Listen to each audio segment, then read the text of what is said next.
Stop doing your cable lap pullovers like this.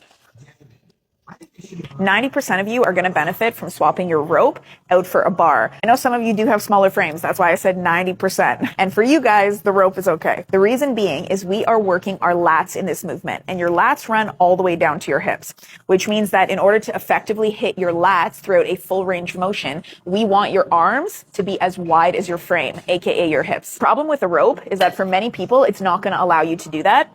And in order for you to do that, you're going to wind up internally rotating the shoulders at the bottom in order to pull the rope apart to get them to match your hips. And anytime we're talking about unnecessary internal rotation, we want to avoid that, baby. When you swap out for a bar, you're comfortably able to make sure that your arms are now moving in a direction where they are matching your hips. A lot of you guys are also standing way too upright. In fact, what's most likely happening is a lot of you guys are working more of your upper back, your triceps, maybe your biceps, and a lot of spinal extension. Hinge forward. This is going to put you in a position where your lats now have leverage to move the weight. Keep in mind, your lats are going to benefit from a slight, what's this called?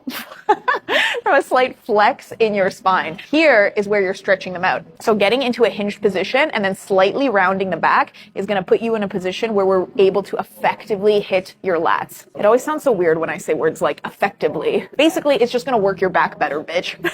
Now, if you struggle with a hip hinge, because maybe you got some tight hips, which I personally feel, I want you to grab a plate. Can you see that? I can't see if it's in the frame. Place your heels on the plate. This is going to give you a little bit more of a range of motion at your hips, and it's going to make the hip hinge a little bit easier for you. You guys just flying like this is doing absolutely nothing. I'm sorry.